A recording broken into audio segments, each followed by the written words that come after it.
this episode of the Growth Catalyst podcast, I speak with David Catterall. David shared his journey from hospitality through hotel management into public sector leadership and now on to national advocacy for market traders. He is the new CEO of the National Association for British Market Authorities. We unpacked his mandate to modernise the organisation, responding to changes in local government and to strengthen the value of membership. Our conversation explored ethical leadership, trust, transparency, how to lead change without alienating the people around you. It provided really thoughtful discussion about the markets as vital community spaces that support local regeneration, local business, and social connection. It was a really interesting conversation with some really unique challenges that I wasn't expecting. I really think you'll enjoy this episode. In this episode of the Growth Catalyst podcast, I am joined by David Catterall. David, hi. Morning, you okay?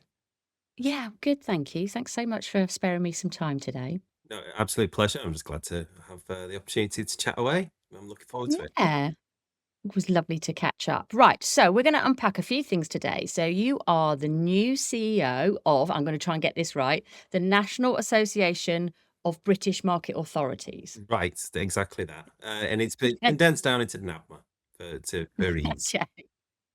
And we'll dive into that in a moment. But you're also the Deputy Lieutenant for Greater Manchester. One of them, yes. So there's around 90 of us that are right across Greater Manchester, and we are commissioned. It's a kind of civic role that your name gets put forward, and in my case, my name went in front of Her Majesty. She saw my name. She said she didn't disapprove of my appointment, and so I was commissioned as a deputy lieutenant, and then so I have this role until I'm 75, which is amazing and surreal at the same time. Okay, just before we move into the business stuff, so for the uninitiated, what does that mean? What is being a deputy lieutenant mean? So it's a really good question because not many people do know what it is. But so every single region has a Lord Lieutenant. The Lord Lieutenant is the personal representative of the monarch. So when there is a royal visit or by any of the senior royals or the king, the Lord Lieutenant will attend with the king and be that person who escorts him round and arranges all the protocol side of it, the detail of the event, that kind of thing.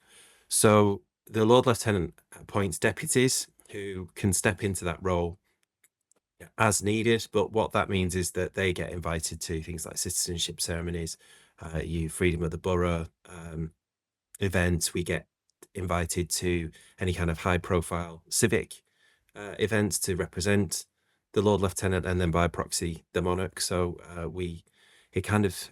you attend in a civic capacity to raise civic pride of the event and give the event a little bit more gravitas. And it's not about me. And I always say this, Dave from the markets turning up to an event isn't like a big thing. But if a deputy lieutenant who's representing the Lord Lieutenant, and it's the office that you're kind of representing. So that's what that is all about. And you get a uniform, and there's a sword, and there's a medal, and various other bits and pieces. So it's like I say, very surreal, but an absolute massive privilege to be able to be involved in that kind of thing. Amazing. I know you come from well, your siblings are equally, what's the right word I'm looking for here?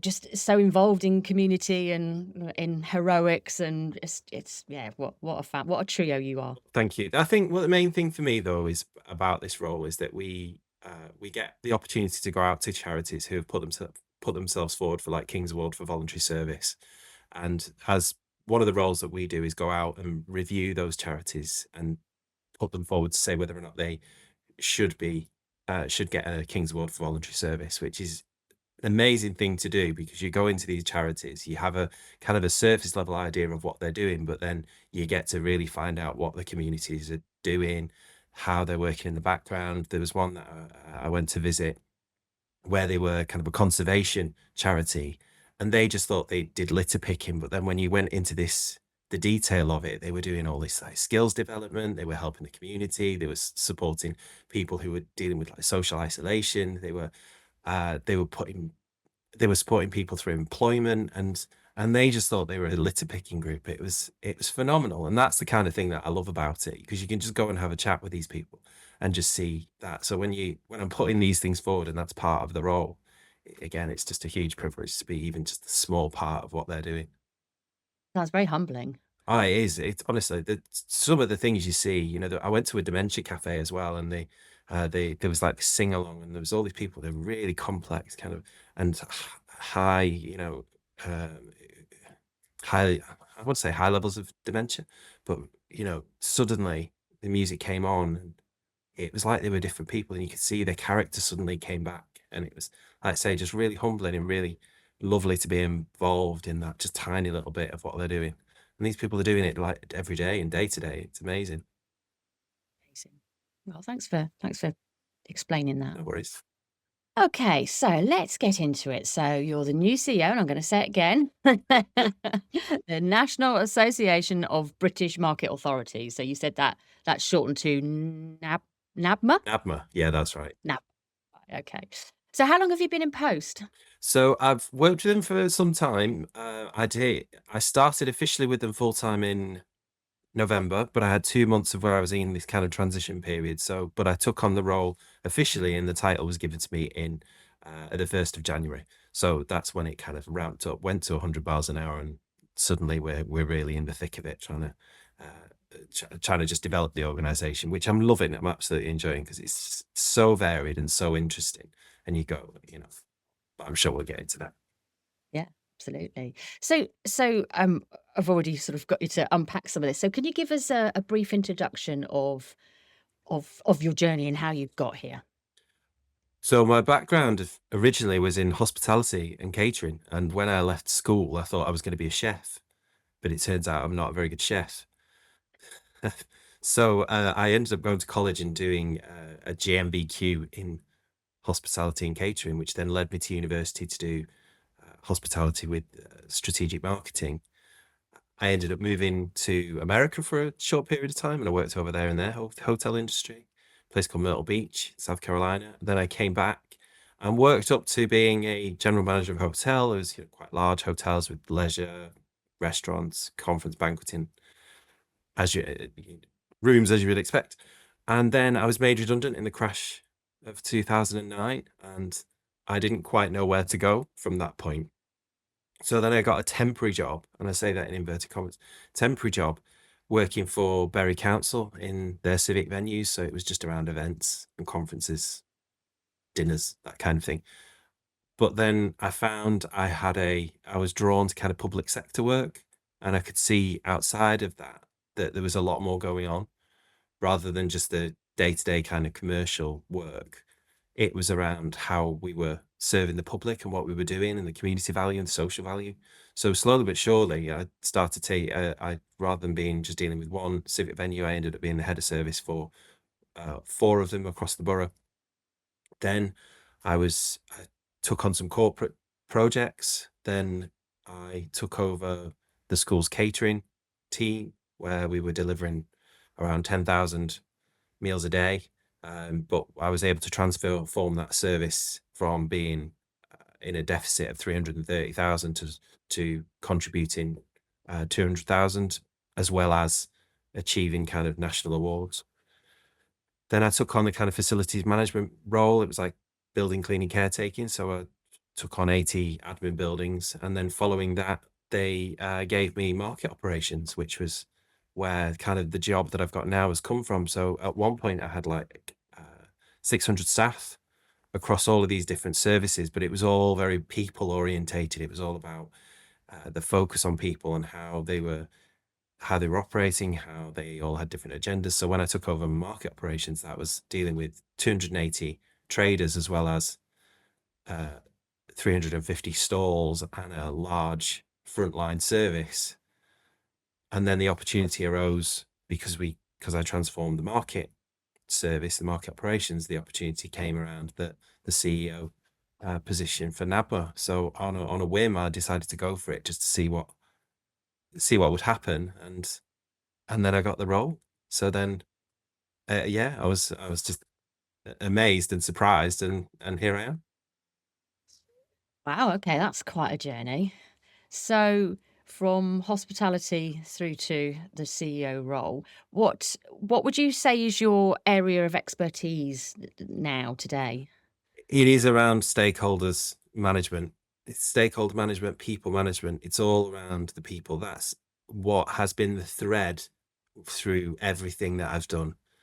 Everything from outside of work, so all of the, like, the charity work that I do, it's all around the people and what we can do for what we do for people. And then in a work capacity, it's all around how we dealing with those people to achieve what they need to achieve. So everything from frontline staff, whether or not it's developing their skills, or is it a strategic element of a local authority to make sure that, say, well-being is considered for a population. And that's how I always thread it together, and that's how I always think about these things strategically, to say, right, okay, what can we do within our teams to achieve those goals? So that's what I do best, I think, is just that understanding of how people work. And why do you love what you do? I think the variety of it, the variety of what I get to deal with on a day-to-day basis, it could be anything from a real frontline uh, operational query that comes my way, or it could be something completely on the other end of the spectrum, where you're briefing an MP about how markets can support the local economy and develop town centre management, how we can look at placemaking. You know, how does public realm and commercializing public realm support wider town centre initiatives, and everything in between. So that's what I love about it.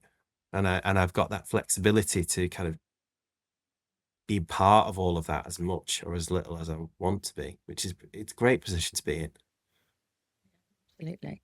So we're going to unpack your sort of your leadership style and what it is that you're the culture that you're further developing in this role. So what's the mandate for this new role? The mandate. So we're in a position where the organisation is being impacted by the Devolution and Communities Empowerment Bill.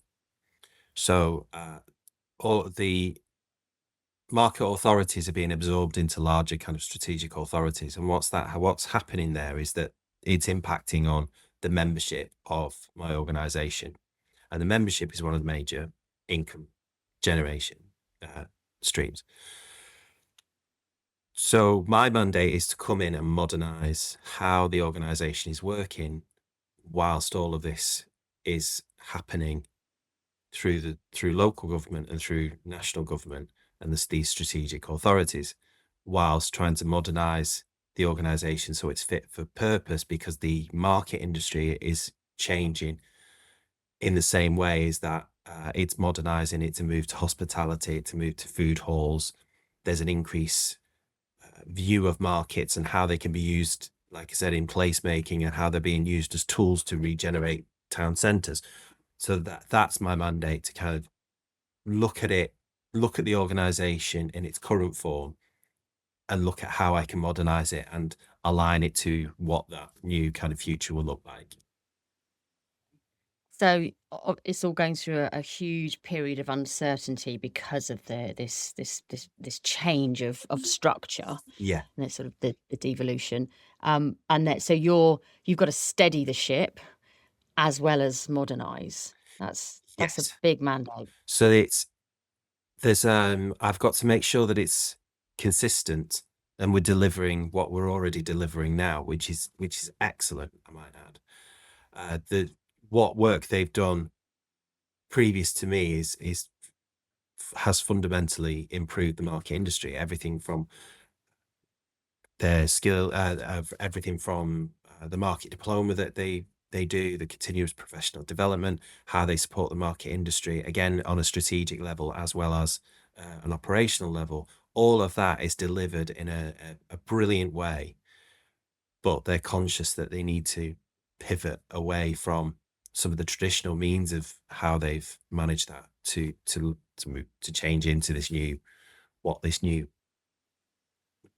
organisation could be based on what will happen with this devolution bill. And we're already looking at how that works. You know, we're looking at strategic partnerships across the areas, but then we still need to make sure we're delivering the operational needs for the or the operational side of what our members need, because some of them are very small, just authorities. You know, there could be a market with, say, 30 stalls on it, for instance, and they're not going to be really concerned about what the strategic level of work that we're doing.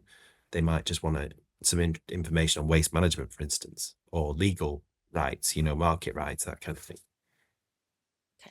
And by national, is this England, Scotland, Wales, Ireland, or purely England? Just No, it's as an right across the UK. And it's this national. we predominantly have English authorities, but we do have quite a lot of Welsh members. We've got some Northern Ireland, not so much in Scotland, but I think Scotland's a different. We haven't had that much influence up there, but we do. But yeah, we do have a lot across England, but it is UK wide. So you are the new kid on the block. Oh yeah. Is it? I won't ask about being daunted because you've landed the role and you've got huge amounts of experience. The history that you've shared with us already. But working with people that have been there for a long time, are there particular challenges around that? Yeah, definitely. I think there's always challenge when you come into a new role. I've seen it, you know, although I was with Bury Council for 16 years, when I was taking over different teams and going into different projects and various different things, you were always dealing with people that had either been there for a long time or had their way of working. And you coming in as a new person, you have to really be mindful of what impact you're going to have on those and how your style will ultimately impact on what's delivered in the end. And it's bringing people along. So for me, what I've done is made sure that they've got trust in what I'm doing. I want to show them how I work. I want to show them that I'm completely transparent and I'm open to feedback and criticism. You know, I want to hear what they think. I want to know what their thoughts are, because I know they're a wealth of information around the organization, how it's operated in the past, how the insight they have with their members and their sponsors and the MPs that they're dealing with and the rest of the organization. And I cannot get to their level of knowledge in a short period of time. It's just not possible. But what I will do is use their knowledge and insight to then inform my decisions. So when I am looking at it strategically, I can use my strategic knowledge of how to deliver that whilst understanding and using their knowledge to shape the organization. But what that will do, and I say this critically in terms of kind of critical analysis, it just means that it will be a little bit slower. It'll be slower to change, but I'd rather have that slower measured change than kind of ripping the plaster off, because I don't think it would translate well to the members if I did something so radical and so quick. Yeah. Which makes a lot of sense, and I think it feels like it's probably both sides of the same coin. It's an absolute dream to continue to be able to turn to the people that have been in your position, but have done it for many years. But I can also imagine that sometimes that could be a bit of a nightmare because they've been there for a long time and have done it for many years. I can imagine that occasionally could be a clash. I, Is that difficult to navigate? I think it can be difficult to navigate. I wouldn't say it's necessarily a crash, because as soon as I've come in, I've said I'm absolutely open to your thoughts and I Yeah, want to hear them, no matter yeah, how difficult it is for me to hear. You know, I want to hear it. I want to know what you're thinking. So sometimes it is difficult to hear it, but then I have to say, well, I'm doing this for the benefit of the organization and the members and the people, and plus the people I'm working with. I want them to be comfortable and happy in the role that they're doing as well. You know, they've been here, they've been there a really long time. I don't want them to feel that they're being alienated in an organization that they've built and delivered, and that's I have to respect that because, that I think I want them to work with me because I think I'll get the best out of them.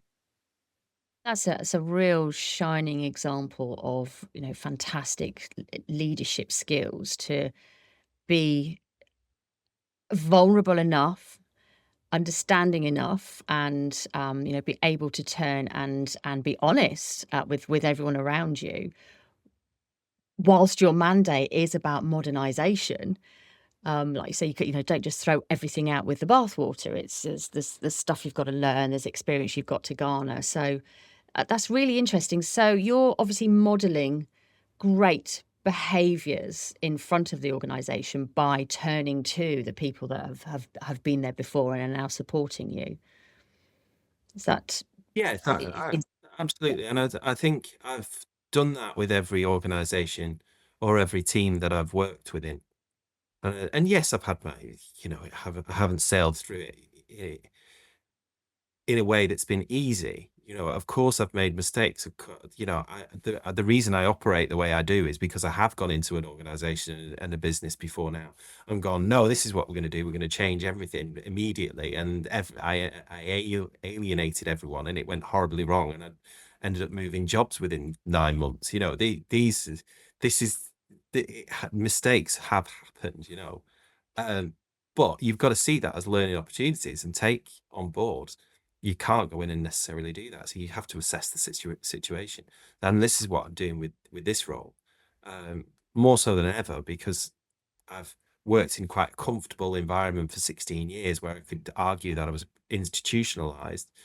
Everyone knows David, within Bury Council. So it was easy for me to go into a team because they already knew who I was and they already had an expectation of how I operated. Whereas with this was, yes, I went through an interview process, but it was with a board and the people that I'm working with were observers, but they didn't know how I was going to come in. And there must have been a bit of nervousness on from their side of it because they may have seen me coming in and criticizing the work that they've done. And that's not that's not what I'm here to do at all.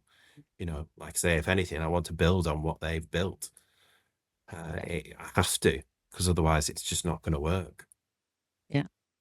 And when we spoke previously, so I said, what kind of if David sort of future bases himself and says, I'm gonna, what sort of organization that you want to help create, while you're leading this, and we talked a lot about ethics and ethical leadership.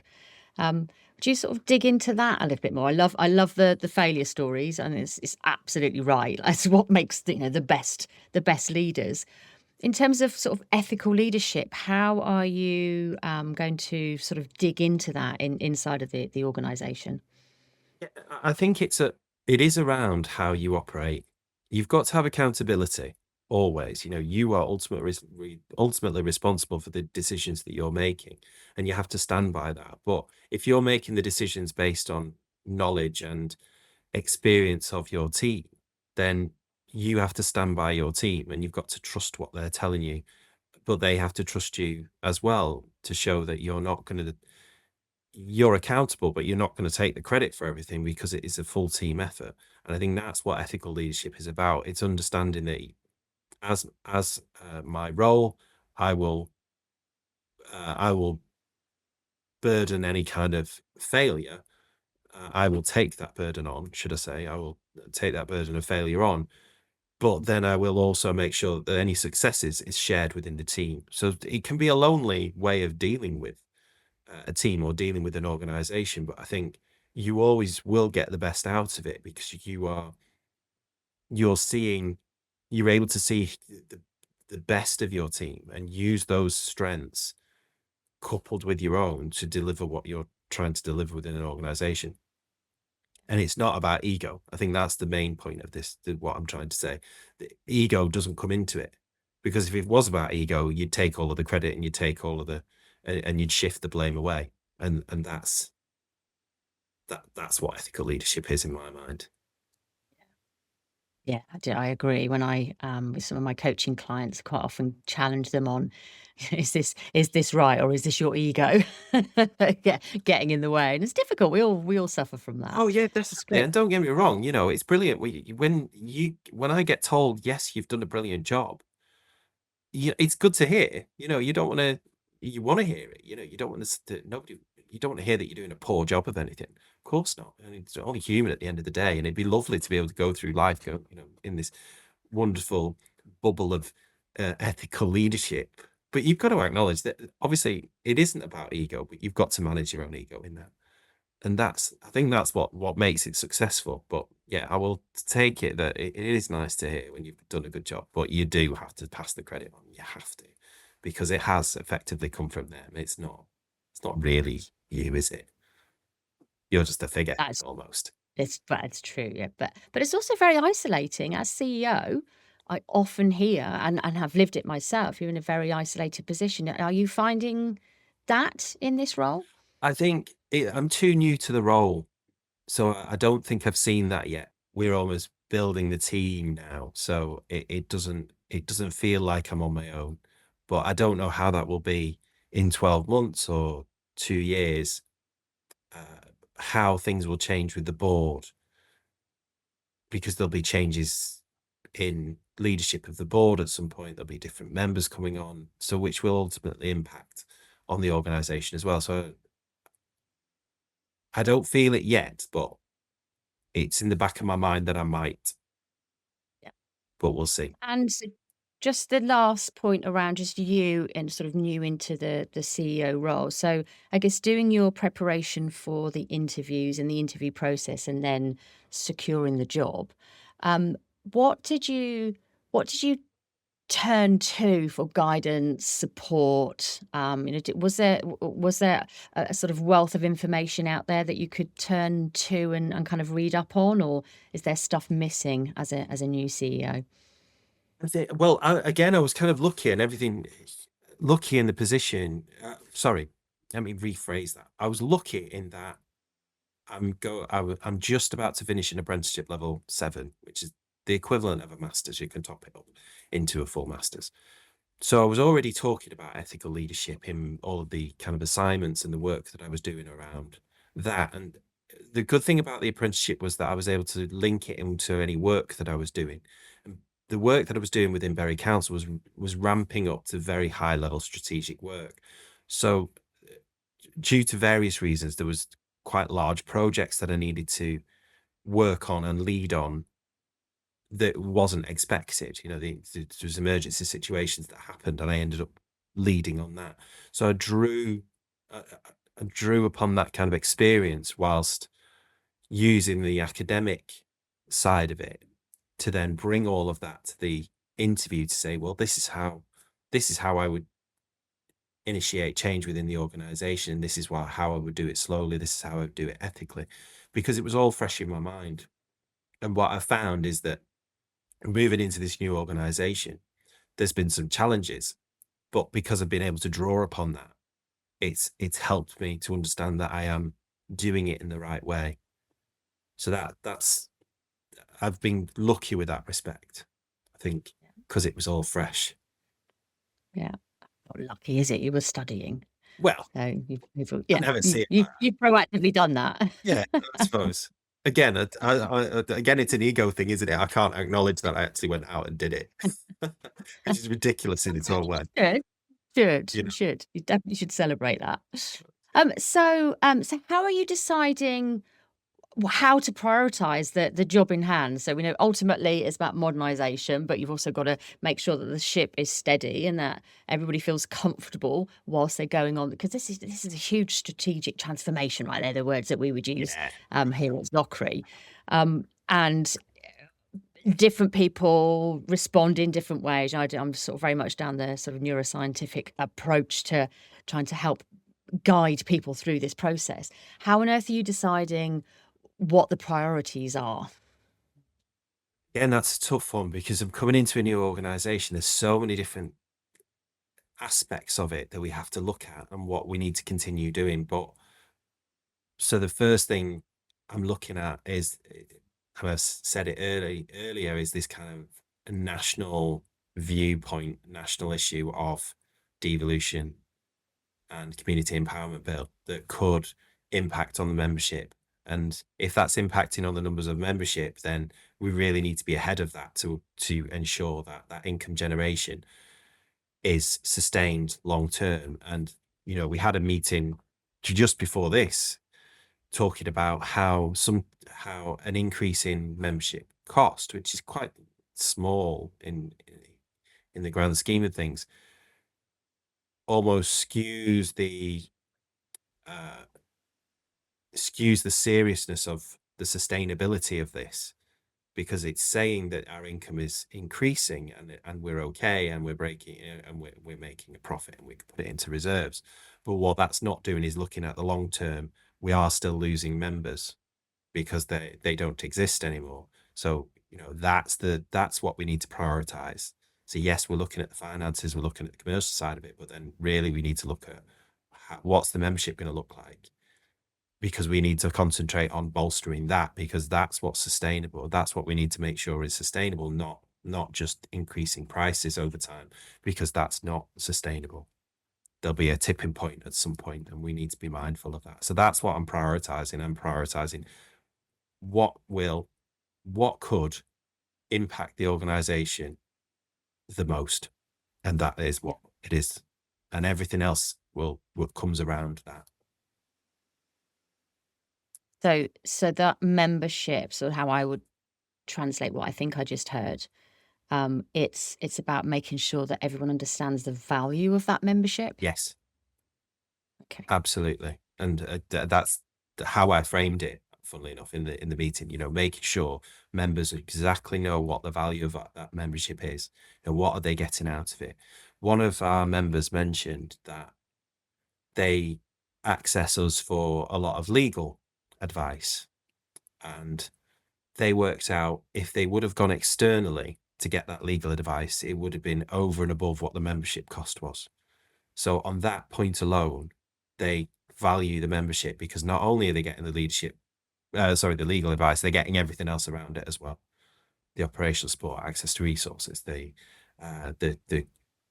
continuous professional development, skills development, or they're getting all of that, not just legal advice. So it's getting that message out. So that's links into what one of the priorities is, that we need a decent communication strategy which reflects that. Yeah, absolutely. That's what I wrote underneath the value of the membership stuff. And so you're looking externally. So you've got this example of a member that realizes that the legal support there is way above the cost of the membership. So you're obviously going out and having conversations with those members. Yeah. I Yeah. don't think we don't do it as often as we would like to. It's a small team at the end of the day, but so I need to look at how we're communicating with our members in that way to make sure that they understand that value of what we offer, whether or not that's through our conferences, whether or not that's through our communication channels, through socials or whatever. These are the messages we need to send out, and it needs to be consistent to say this is why you should subscribe to us, because it ultimately helps you in the long term, and it's a good return on investment. And do you have, is there like a competitor? It feels like it's probably a daft question, but if people don't buy membership, why not? Why are they not spending that money? Is it mandatory, or it's a nice to have? It's nice to have, and that's the challenging part of it, because we're dealing with local authorities in the main. We've got private sector markets and larger organizations that are working with us and do pay into subscription, and we've got partner organizations that we work with, and it's a mutual kind of agreement. But we're dealing with a large amount of local authorities and smaller kind of parish councils, and whose budgets are being squeezed more and more, and they're looking at what their expenditure is, and they're saying, well, what does NABMA do really for us? What is it that it's doing for us?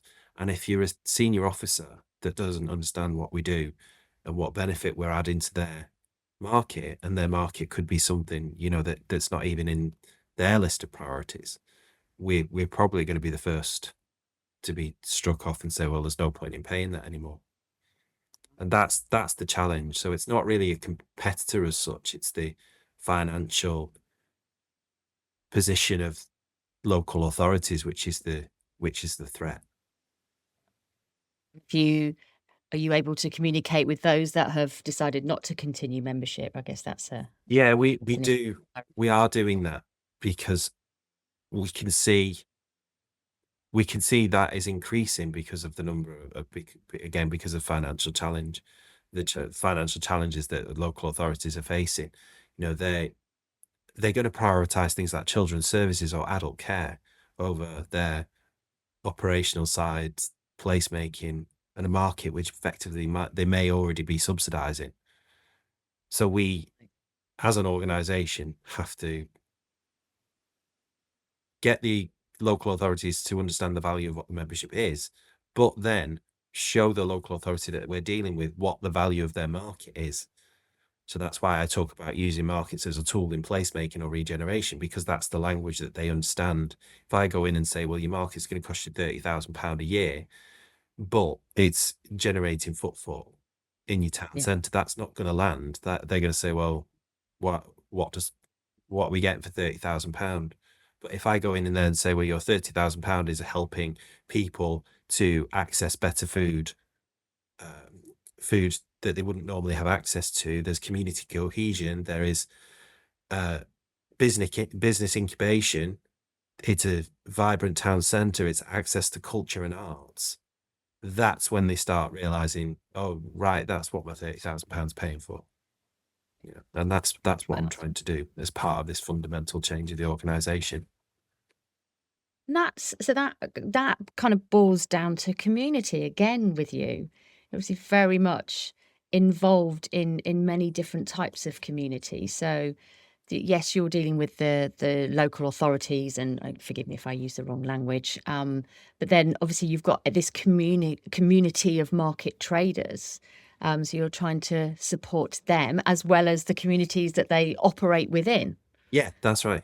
And there's a market trader organisation that we work closely with, the National Market Traders Federation, the NMTF, and we work really closely with them because it's almost like a market operator and trader relationship. It's that kind of, it's more than that, obviously, but that's how I see it. It's just ramped up from a market, and we work closely with them because we understand that what they're doing to support their market traders supports us as market operators and the wider market industry. So we've got to work together in that respect. But it is about community. Your markets are communities, and your good markets, small or large, are always a reflection of the community they're serving. And I always say that markets are frontline services.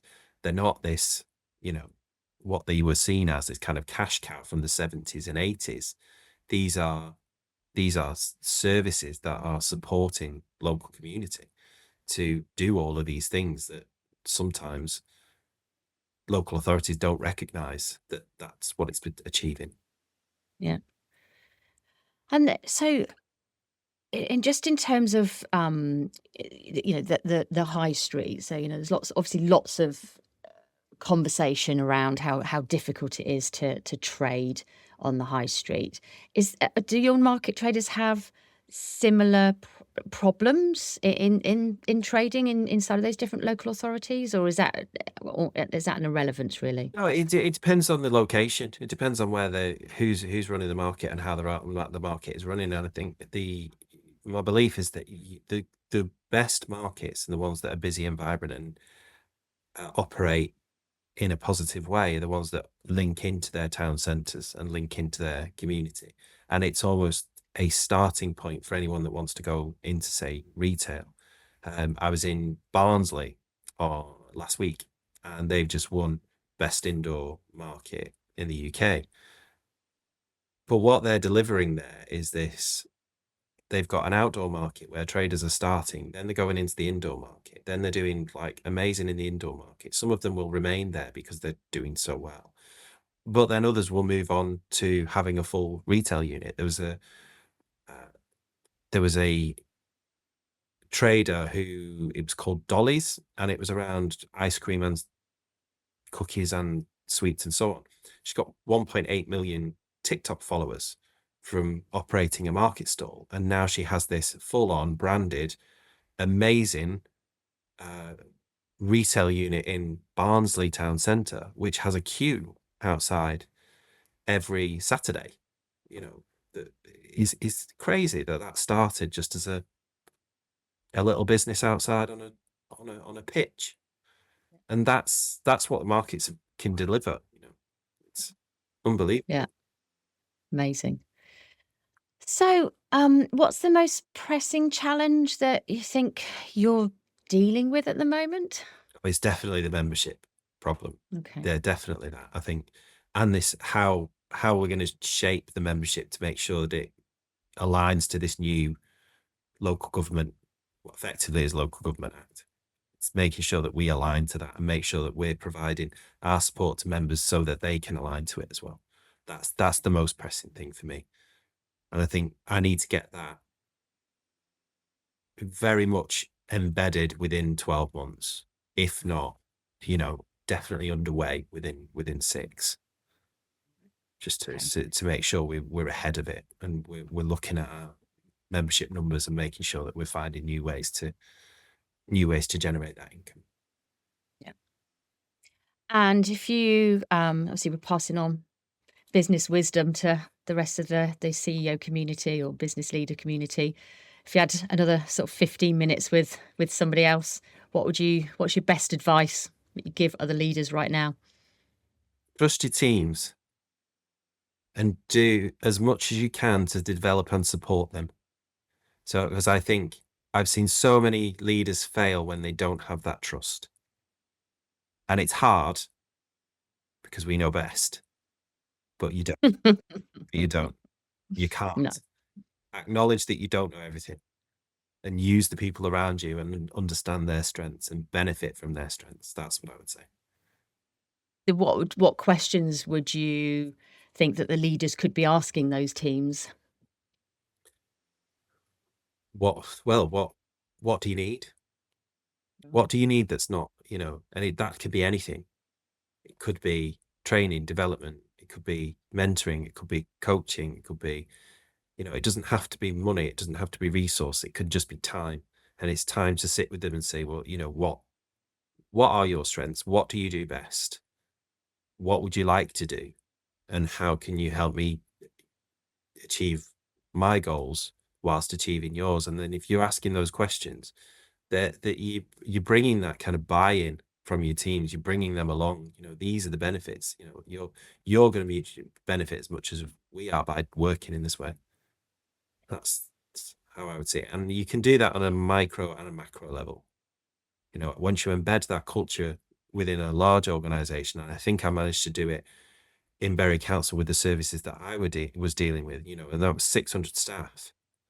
David, thank you so much. I really, really enjoyed that. That was a lot to learn in there. I didn't realize it was so complicated. I kind of knew it, but I didn't know how. I bumped into someone. It sounds very bizarre, but I was in Westminster and we were queuing up to get into Portcullis House, and you've got all this kind of security. And I was with the board from NABMA and a few other people and stakeholders. We were about to go in and brief these MPs in our all party parliamentary group, and somebody who I know walks out of Portcullis House, and I was like, "What on earth are you doing here?" And I went from being a professional in front of my new employers to, "Oh my God, it's you!" Gave him a hug, had a chat, and he was like, "What are you doing here?" And I was like, "Are you not with Bury anymore?" And Bury Council. I was like, "No," I said, "I'm working the markets." And he went, "Oh right, okay." He said, "I didn't think market inspectors would end up in the." He's like, "Where's your clipboard?" And he was saying it without any irony. He genuinely thought I was like a market inspector. So it's like, where'd you go with that? But yeah, so it is a little bit more than that. Yeah. Brilliant. The ultimate market Oh, inspector. yeah. Just need to buy this. That's all I need. David, thank you so much. I've really enjoyed that.